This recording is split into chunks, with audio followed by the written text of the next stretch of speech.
कार्यक्रम पानी पे लिखी कहानी का, एक ऐसी कहानी जो आपके मन के कोने में कहीं घर कर जाए। आज आइए सुनते हैं जयश्री सिंह की लिखी कहानी हर श्रृंगार के फूल।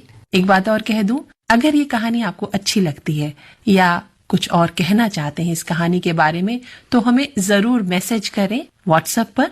हमारा व्हाट्सएप नंबर है 9868868753।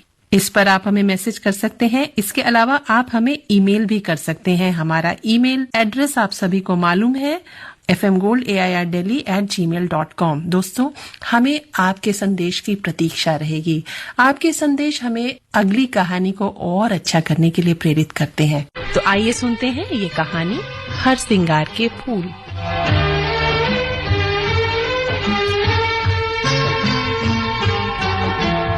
प्राजक्ता आज दफ्तर के लिए जल्दी निकल पड़ी थी। दफ्तर में जरूरी काम था और जल्दी पहुंचने के लिए उसने टैक्सी ली, पर वो भी जुलूस में अटक गई।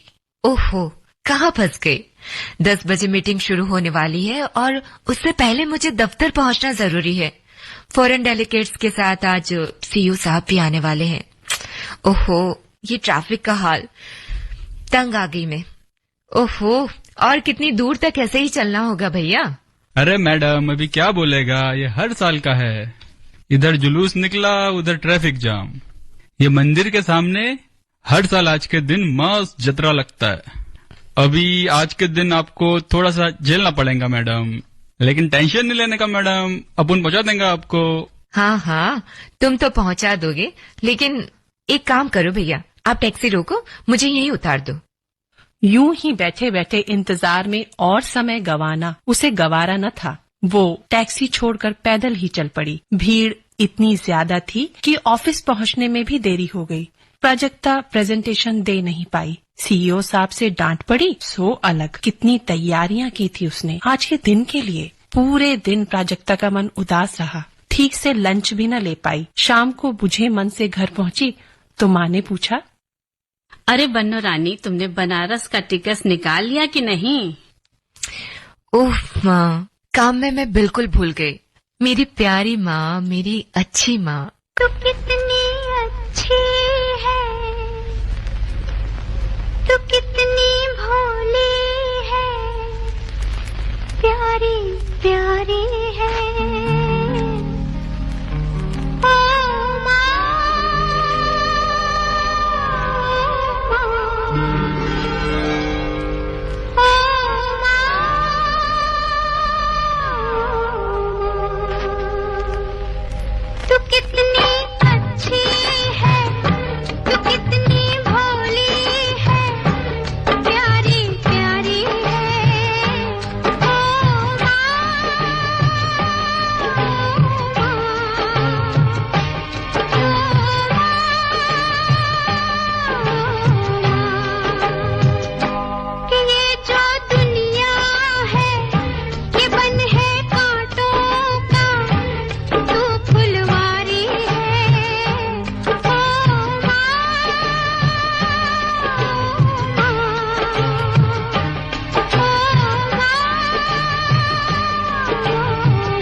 हफ्ते पहले ही माँ ने बाबा विश्वनाथ के दर्शनों की इच्छा प्रकट की थी। प्रेजेंटेशन के चक्कर में प्राजक्ता टिकट कराना भी भूल गई। उसके जी में आया, कह दे मंदिर तो यहाँ भी है, वहाँ जाना क्या जरूरी है। किंतु माँ की ओर देखा तो कह नहीं पाई। कह देती तो माँ उदास हो जाती। उनकी उदासी प्राजक्ता से देखी नहीं जाती। माँ बच्चों की जान होती है, माँ बच्चों की जान होती है।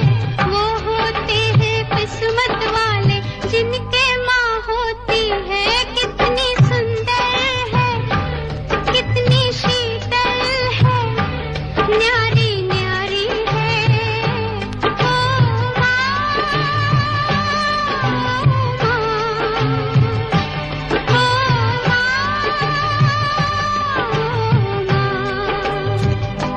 ऐसा नहीं है कि ईश्वर में उसकी श्रद्धा नहीं है, किंतु आए दिन धार्मिक आयोजनों के नाम पर होने वाली इन रैलियों से उसे झुंझलाहट सी होने लगी थी, जिस कारण से बनारस जाना भी उसने टाल दिया था। वो काम तो हो नहीं पाया, अब कम से कम माँ को दर्शन ही करा दूं, ये सोचकर उसने मुंबई वाराणसी महानगरी एक्सप्रेस के तत्काल के 2 टिकट बुक करा दिए।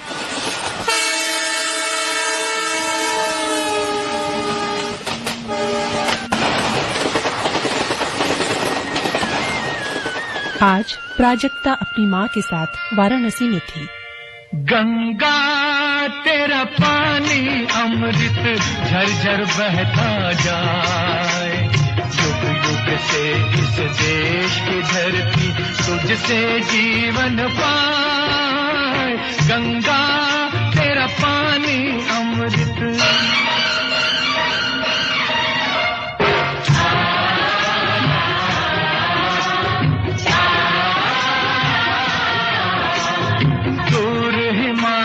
से तू आई गीत सुहानी गाती, बस्ती बस्ती जंगल जंगल सुख संदेश सुनाती।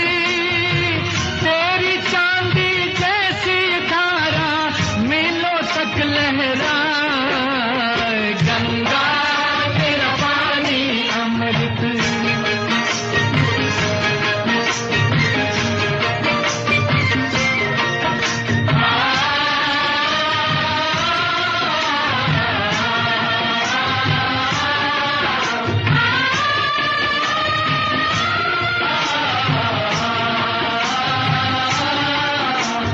कितने सूरज उभरे डूबे गंगा तेरे द्वारे, युगों युगों की कथा सुनाए तेरे बहते धारे। तुझको छोड़ के भारत का इतिहास लिखा ना जाए। गंगा तेरा पानी अमृत झरझर बहता जाए, युग युग से इस देश की धरती तुझसे जीवन पाए। गंगा तेरा पानी अमृत। होटल ब्रॉडवे में थोड़ी देर आराम करने के बाद सारा शहर घूमते हुए अंधेरा हो चुका था। सड़कों की भीड़ गायब हो चुकी थी। किसी अनजाने शहर में रात का समय भी एक भय का कारण बन जाता है। शाम 4 बजे जिस टैक्सी से प्राजक्ता और उसकी माँ होटल से गंगा घाट गए थे, उसके चालक ने उनकी आपसी बातचीत से भांप लिया कि वे शहरी हैं और यहाँ दर्शन के लिए आए हैं। चलते समय तो बात हुई थी 200 रुपए में वापस आने की, किंतु शाम तक बातें बनाकर उसने जबरन 1000 रुपए वसूल कर लिए। होटल से घाट की दूरी केवल 2 या 3 किलोमीटर थी, उससे ज्यादा की न थी। गंगा के घाटों और उससे सटे मंदिरों के सारे महत्वपूर्ण स्थल 2 या 5 मिनट की पैदल दूरी के आसपास ही तो स्थित हैं, और सारे दर्शन वो एक बार में पूर्ण कर चुके थे। लौटते समय दशाश्वमेघ घाट पर रुककर अंत में गंगा जी की आरती देखकर वे होटल वापस जाना चाहते थे, किंतु टैक्सी वाला जिद पर अड़ गया कि वो आरती होने तक रुकेगा नहीं। किराया लेकर वो तुरंत निकल जाना चाहता था। वे आज सुबह ही आए थे और कल तो लौटना था, इसलिए माँ इसी समय गंगा की आरती देख लेना चाहती थी। उनका रुकना अनिवार्य था और टैक्सी को जाने की जल्दी थी। प्राजक्ता के लाख कहने पर भी उसने रुकने से साफ इनकार कर दिया। शुरुआत में जो टैक्सी वाला उसे गरीब लग रहा था, वही शाम तक उसे लालची और चालाक लगने लगा। जिसकी दीन दशा पर अब तक उसे दया आ रही थी, उसकी चालाकी देखकर अब उसे अपनी उदारता पर गुस्सा आने लगा। वो उससे लड़ना नहीं चाहती थी और माँ को इस बात की बिल्कुल भी भनक लगने नहीं देना चाहती थी कि वो तय से दुगनी कीमत वसूल करके उन्हें होटल पहुँचाए बिना देर होने के बहाने चले जाना चाहता है। वो जानती थी कि वो गलत है, फिर भी उसकी गरीबी देखकर उसकी चालाकी पर कुछ भी कहना प्राजक्ता को उचित न लगा। उसने अपनी माँ की ओर देखा। माँ टैक्सी से उतरकर गंगा के दर्शन कर प्रणाम करने में व्यस्त थी। देवराज सेव्यमान पावनांघ्रि पंकजम व्याल यज्ञ सूत्रमिंदु शेखरम कृपाकरम नारदादि योगी वृंद वंदितम दिगंबरम काशिकापुराधिनाथ काल भैरवं भजे।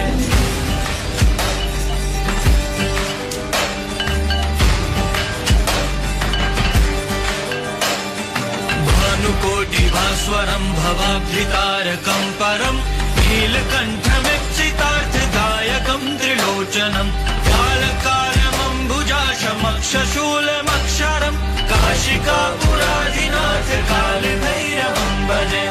मन में कुछ सोचकर बिना बात बढ़ाए प्राजक्ता ने अपना ठगा जाना स्वीकार कर दिया और उसकी ओर 500 रुपए के 2 नोट आगे बढ़ा दिए।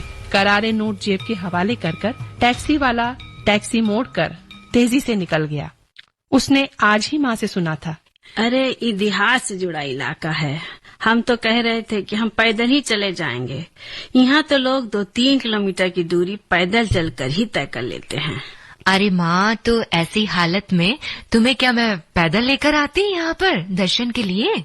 प्राजक्ता के दिन भर का निरीक्षण माँ के कहे सत्य को प्रमाणित कर चुका था। ऐसे में टैक्सी वाले को आज 2-3 घंटे की कमाई में ही 1000 रुपए मिल गए थे। इन रुपयों से वह अपने परिवार के न जाने कितने जरूरी काम निपटा लेगा। यही सोचकर ठगे जाने के बाद भी उसने संतोष कर लिया। आरती देखने में काफी समय हो गया था। रात को यहाँ वहाँ घूमकर वे काफी थक भी चुकी थी। अब बस यही इच्छा थी कि जल्दी से कोई टैक्सी मिले और वे होटल पहुँचे। दिन भर तो कई टैक्सी और रिक्शा यहाँ वहाँ खाली बैठे दिखते रहते, किंतु इस समय तो इनका जैसे अकाल ही पड़ गया था। अंधेरा बढ़ने के साथ सड़कों पर भीड़ भी कम होती जा रही थी। 1-2 रिक्शे वाले दिखे तो, लेकिन वे होटल तक चलने को तैयार भी न हुए। अब तो स्थिति ये थी कि यदि कोई चलने को तैयार भी हो जाए तो वो उस पर विश्वास भी कितना करे। चिंता, डर, आशंका और माँ की डांट के आगे मौन रहकर रिक्शा खोजने के अलावा उसके पास कोई चारा भी नहीं था। वो मन ही मन भगवान को मनाने लगी।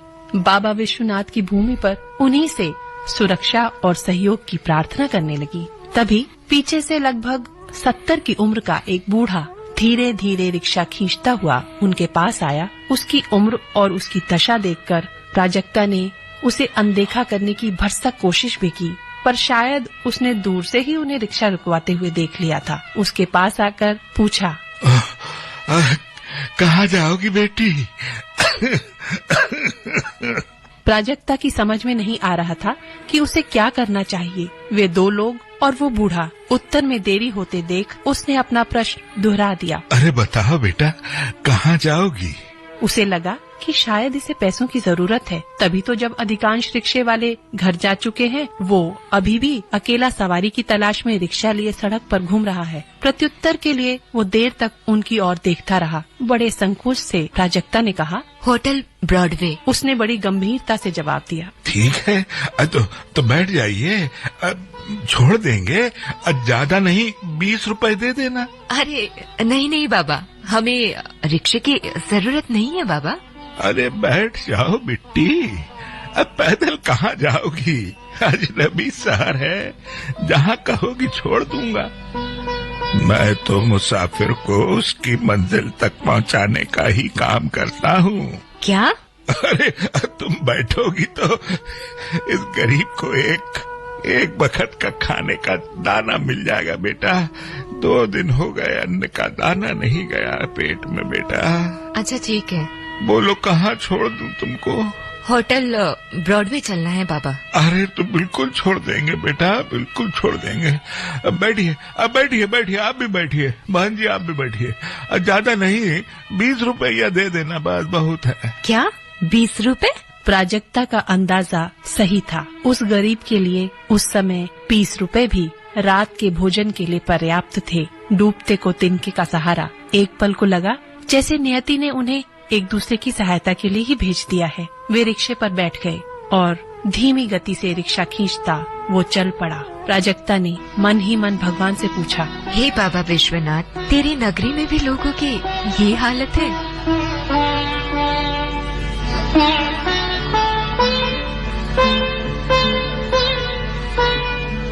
प्राजक्ता मुंबई से अपनी माँ के साथ पहली बार वाराणसी आई थी। उसके लिए यहाँ सब कुछ नया था।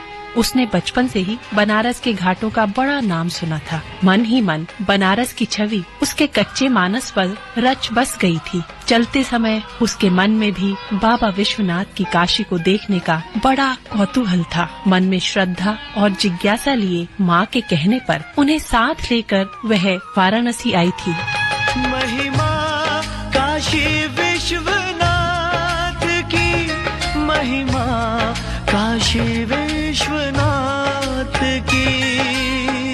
देवता सृष्टि के शिव, प्रथम भूमि शिव की काशी। विश्वनाथ शिव ज्योतिर्लिंग है, घट घट वासी अविनाशी। देवों में महादेव है काशी विश्वनाथ जी। देवों में महादेव है काशी विश्वनाथ जी। गंगा तट पे विराजे स्वयं भोलेनाथ जी। महिमा बड़ी तीर्थों में काशी विश्वनाथ की। बोलो रे जय बोलो बाबा भोलेनाथ की। महिमा बड़ी तीर्थों में काशी विश्वनाथ की। करो जय जयकार बाबा भोलेनाथ की।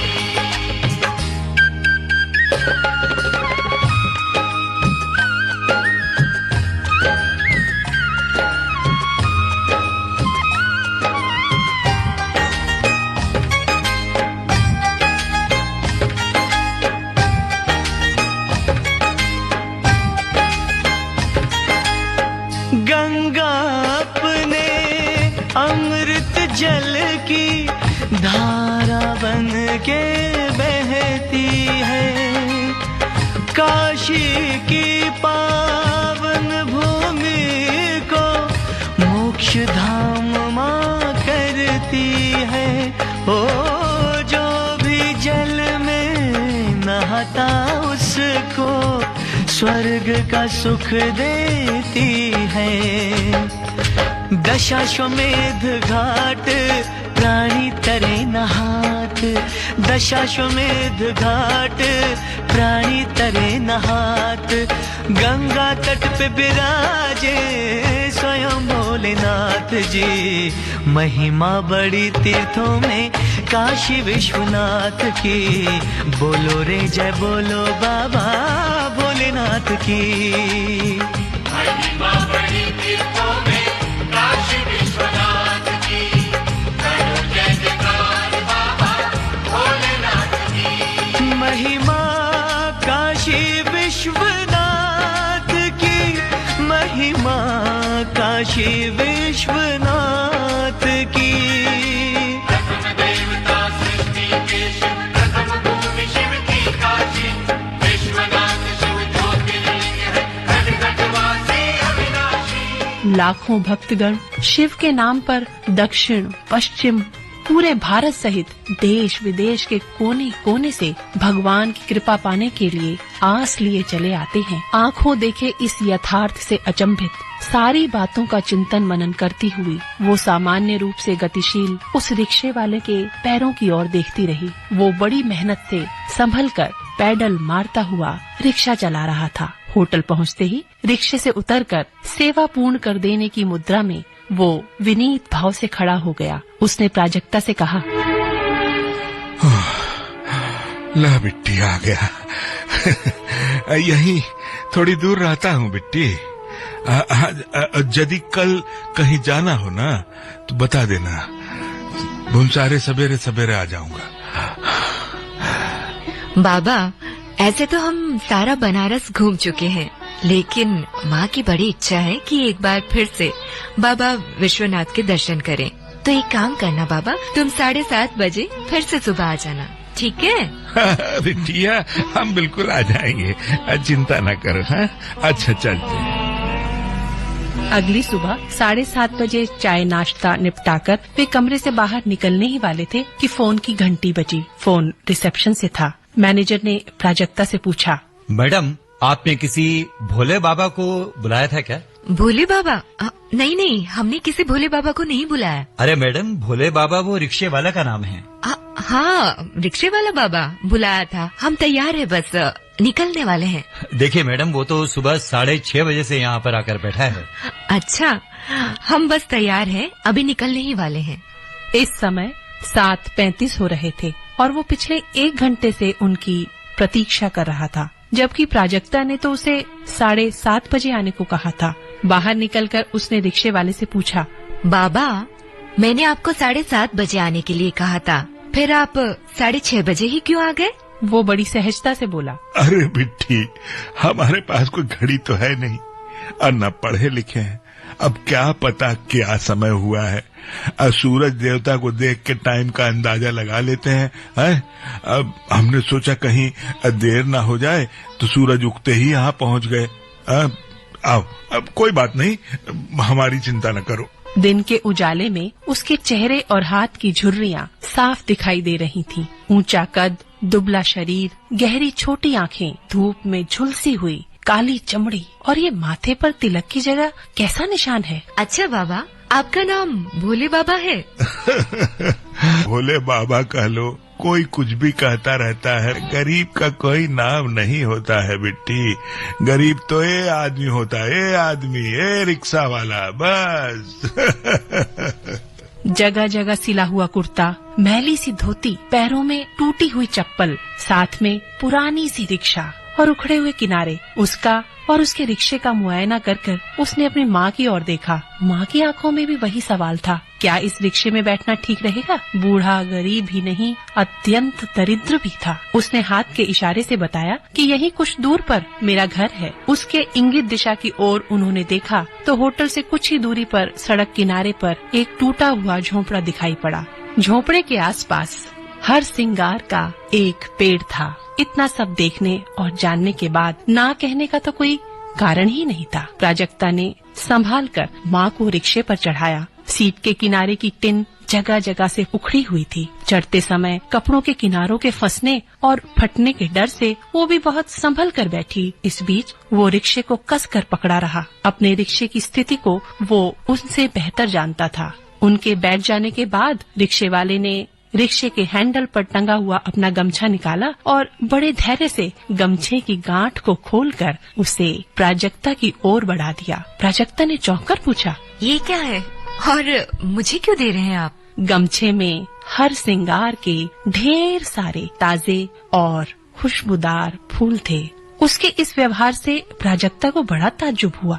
उसने उन फूलों को लेने से इनकार कर दिया। उसके इनकार पर वो थोड़ा दुखी होकर बोला, बिट्टी, ये फूल आज ही सुबह तोड़े हैं। आप बाबा के धाम जा रही हो तो मेरी ओर से इन फूलों को शिव जी के चरणों में चढ़ा देना बिट्टी।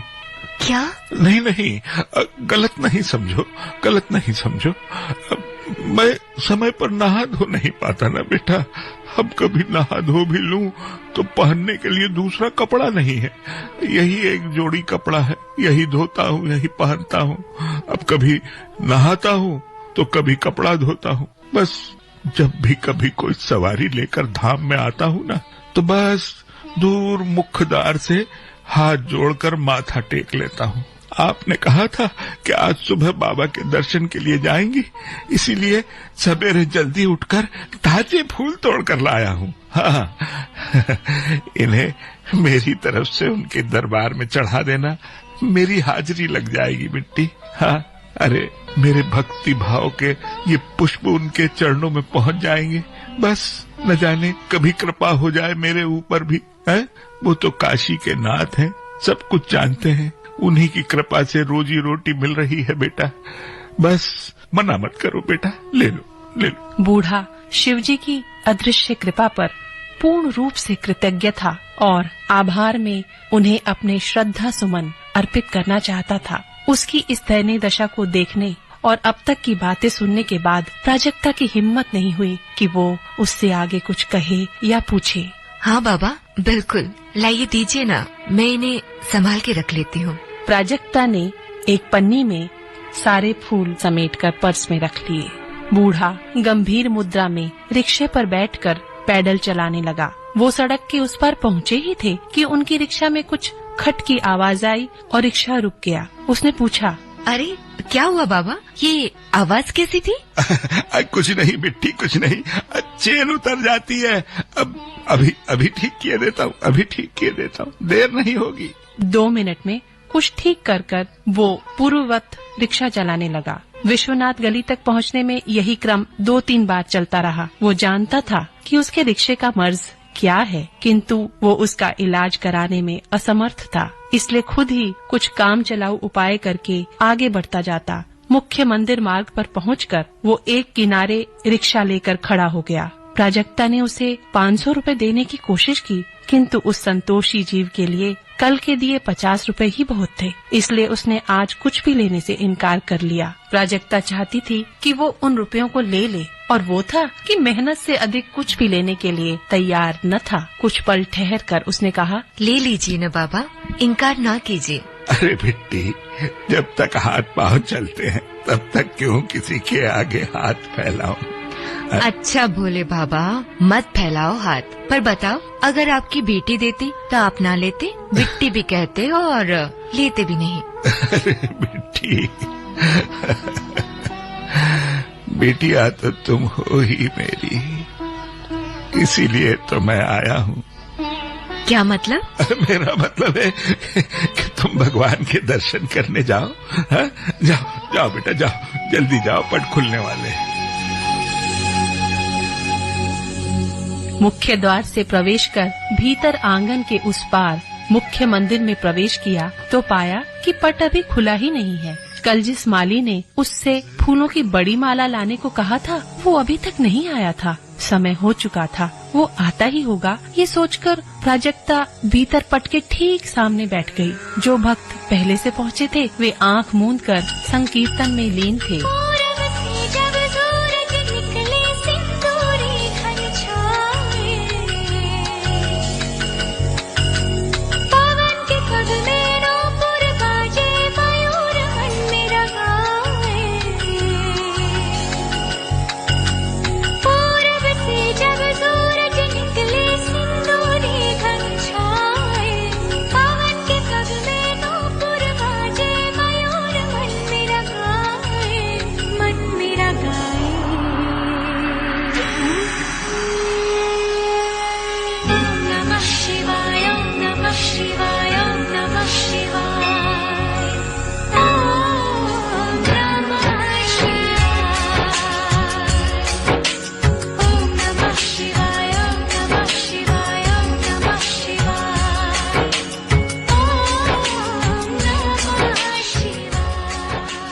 वे भी आंख मूंद कर कीर्तन का आनंद लेने लगे। थोड़ी थोड़ी देर में प्राजक्ता बाहर आंगन की ओर देखती, किंतु फूल लेकर अभी भी प्रमुख माली नहीं पहुंचा था। मंदिर का पट खुलने ही वाला था। कल उसने कहा था कि पट खुलने से पहले ही पहुंच जाता है, किंतु आज कोई अता पता न था। वो मंदिर का इकलौता माली था। उसके न आने से सारे भक्तगण खाली हाथ ही दर्शन को विवश हो गए। पुष्प की माला थाल सजाऊं, गंगा जल भर कलश मिलाऊं,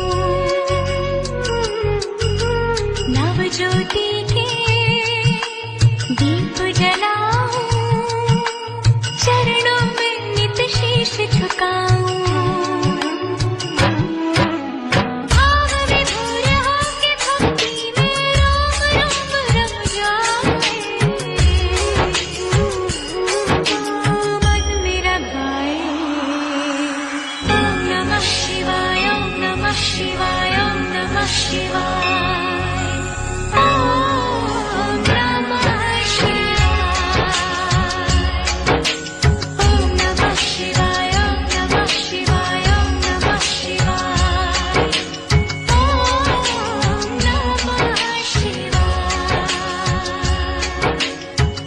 भीड़ इतनी हो चुकी थी कि आंगन की ओर देख पाना मुश्किल हो गया था। वे दोनों बहुत आगे पट के बिल्कुल ठीक सामने बैठे थे। पट खुला, बाबा विश्वनाथ के जयकारे लगने लगे। आरती शुरू होकर अपनी गरिमा के साथ चलती हुई खत्म हो गई। जय घोष होने लगे। उसने आसपास देखा, किसी के हाथ में फूल माला नहीं थी।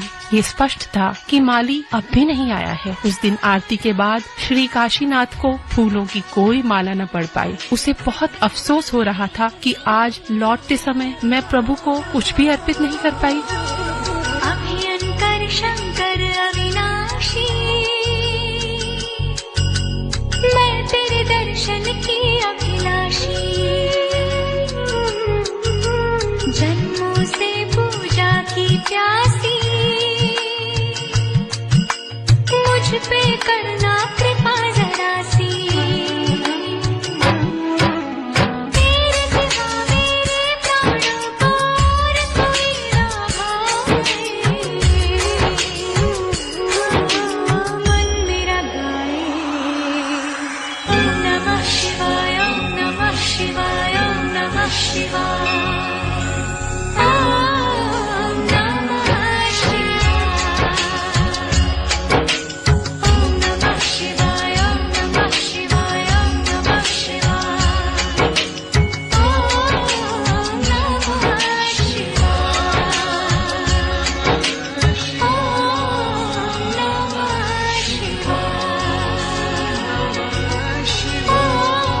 कहाँ तो सोचा था चलने से पहले बेला गुलाब की एक बड़ी सी माला चढ़ाऊंगी, और यहाँ तो आज अर्पण के लिए एक फूल तक नसीब नहीं। इस विषय में सोचते ही उसे उस बूढ़े के दिए हुए हर श्रृंगार के फूल याद आए।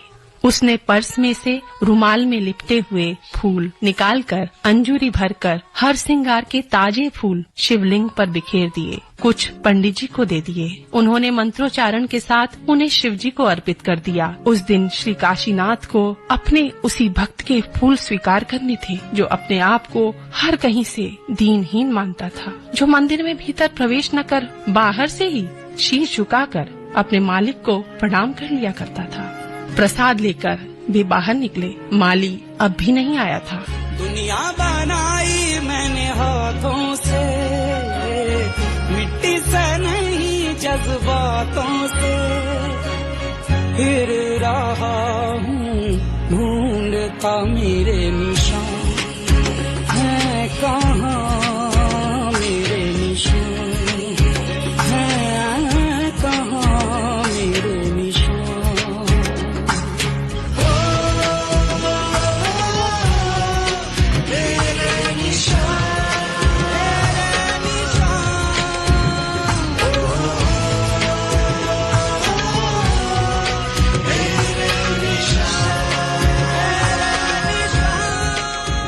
प्राजक्ता जान गई थी कि आज माली नहीं आएगा, क्योंकि आज शिव जी पूर्ण रूप से पवित्र हृदय वाले उस बूढ़े के भावों के भूखे थे। वो यही सोचकर गदगद थी कि इस नेक कार्य के लिए बाबा विश्वनाथ ने मुझे चुना। उस दिन मंदिर में वो जो कुछ घटित हुआ उसे प्राजक्ता और उसकी माँ के अलावा कोई नहीं जान पाया।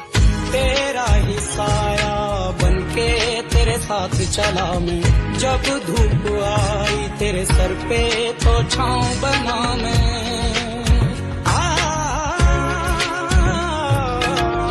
तेरा ही साया बनके तेरे साथ चला मैं, जब धूप आई तेरे सर पे तो छाँव बना मैं। राह में तेरी रहा मैं हम सफर की तरह, उलझा है फिर भी तू जालों में, ढूंढे सवालों को जवाबों में। उन अदृश्य भावों और संवादों को महसूस करके वो रोती जा रही थी। उसके आंसू थमने का नाम ही नहीं ले रहे थे। बाहर आकर देखा तो बूढ़ा वहाँ नहीं था। गली के किनारे खड़े उस रिक्शे की ओर इशारा करके उसने बगल की दुकान से सटे बेंच पर बैठे लोगों से उस बूढ़े के विषय में पूछा तो उन लोगों ने कहा, नहीं मैडम, हमने तो किसी रिक्शे वाले को नहीं देखा, किसी बूढ़े को नहीं देखा। ये क्या कह रहे हैं आप? उसका रिक्शा तो यहीं खड़ा है, फिर आपने कैसे नहीं देखा उन्हें? मैडम जी सही कह रहा हूँ, हम इधर ही रहता हूँ। आपको जरूर कोई गलतफहमी हुई है और कोई रिक्शा वाला आपको छोड़ गया होगा मैडम जी। ऐसा कैसे हो सकता है? और कोई रिक्शे वाला? वो समझ चुकी थी कि दुकानदार से तर्क करने का कोई मतलब नहीं है। काशी नगरी में जहाँ संत कबीर दास जी ने घट घट में भगवान के बसे होने का ज्ञान दिया था, वही पाठ वो बूढ़ा आज प्राजक्ता को पढ़ा के गया था। मुझसे बने हैं ये पंछी, ये बहता पानी, लेके जमीन से आसमां तक मेरी ही कहानी। मुझसे बने हैं ये पंछी, ये बहता पानी, लेके जमीन से आसमां तक मेरी ही कहानी। वो बाबा आज मुझे सच्ची श्रद्धा, विश्वास, परिश्रम और संतोष का पाठ पढ़ा कर गए हैं। मेरी बनाई तकदीरें हैं, सांसों भरी ये तस्वीरें हैं। कैसी लगी आपको आज की कहानी हर श्रृंगार के फूल? हमारा व्हाट्सएप नंबर नोट कर लीजिए, आपको इसी पे लिख के भेजना है और अपने सुझाव भी हम तक पहुंचाने हैं। हमारा व्हाट्सएप नंबर है 9868868753। इसके अलावा आप हमें मेल कर सकते हैं fmgoldAIRdelhi@gmail.com पर। पानी पे लिखी कहानी, इस कार्यक्रम में आज आपने सुनी जयश्री सिंह की लिखी कहानी हर श्रृंगार के फूल। परिकल्पना, निर्देशन और प्रस्तुति रश्मि कुकरेती की। हमें दे इजाजत, नमस्कार।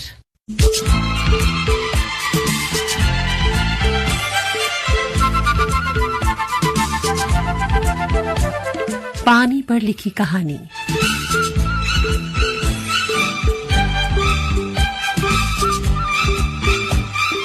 AIR FM गोल्ड 100.1 मेगाहर्ट्ज पर, जिसमें आप सुनते हैं ऐसी कहानियां जो आपके दिल को छू जाएं।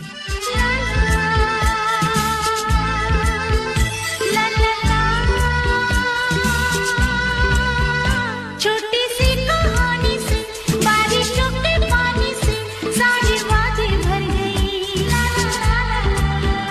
छोटी सी कहानी से, बारिशों के पानी से सारी वादी भर गई। ना जाने क्यों दिल भर गया, ना जाने क्यों आँख भर गई। पानी पर लिखी कहानी AIR FM गोल्ड 100.1 मेगाहर्ट्ज पर।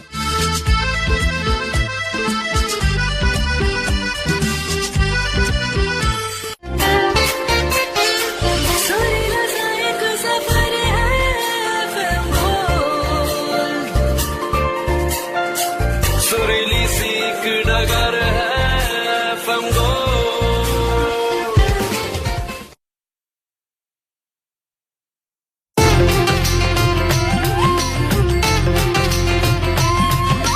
आपकी बातें सुनता हूँ, आपके लिए सोचता हूँ, आपके सुझाव देखता हूँ। उसी से मेरे विचारों की एक दौड़ शुरू हो जाती है, जो आकाशवाणी के माध्यम से आपके पास पहुँचती है। यही तो मन की बात है, जन जन से नाता होना। कही हुई हर बात हो जैसे खरा खरा सा सोना। लक्ष्य हो जिसका देशभक्त के बेजों को है बोना। जो बात देश को प्रेरणा दे, हर भारतीय को दिशा दे, वही है प्रधानमंत्री नरेंद्र मोदी जी के मन की बात। देश दुनिया की प्रगति और भारतीय मूल्यों की यात्रा है प्रधानमंत्री का कार्यक्रम मन की बात।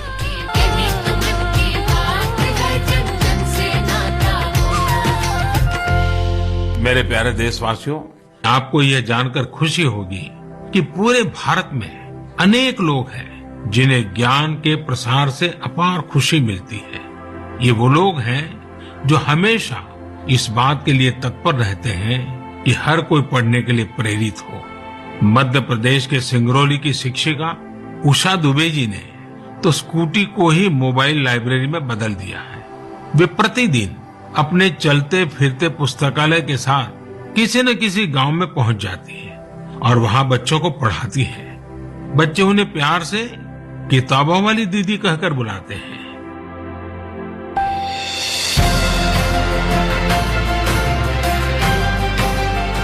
आपकी बात भी बन सकती है मन की बात के 100वें एपिसोड का हिस्सा। क्या आपके पास भी न्यू इंडिया से जुड़ी कोई प्रेरक कहानी है? जरूर होगी। तो देर किस बात की, साझा कीजिए अपनी कहानी और जुड़िए मन की बात के 100वें एपिसोड से और हमेशा के लिए इस यादगार एपिसोड का हिस्सा बन जाइए। इसके लिए डायल करें 1800-117800 या लिख भेजें post box number 111 Akashvani Delhi पर या फिर विजिट करें mygov.in पर।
क्या हुआ, कैसे हुआ, कब हुआ, अब क्या सुनाए?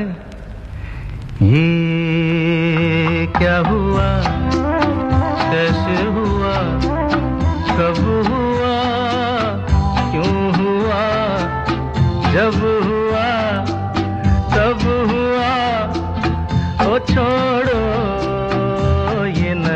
सोचो ये क्या हुआ, कैसे हुआ, कब हुआ, क्यों हुआ, जब हुआ तब हुआ, ओ छोड़ो ये न सोचो ये क्या हुआ।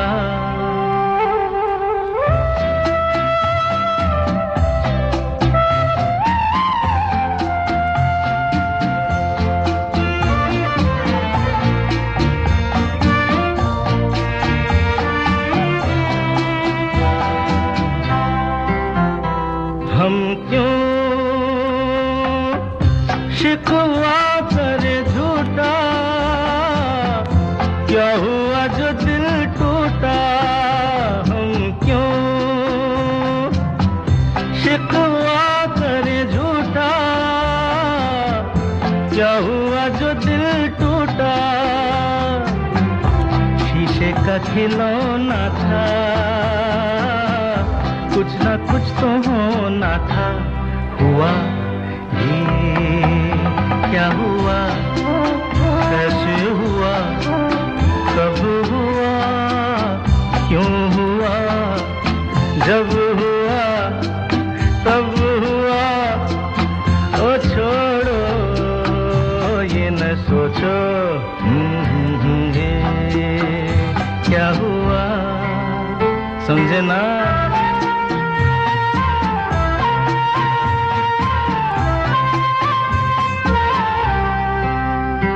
हमने जो देखा था सुना था, क्या बताए वो क्या था। हमने जो देखा था सुना था, क्या बताए वो क्या था। सपना सलोना था, तुम तो होना था। हुआ ये क्या हुआ, कैसे हुआ, कब हुआ, क्यों हुआ, जब हुआ तब हुआ, ओ छोड़ो ये न सोचो ये क्या हुआ।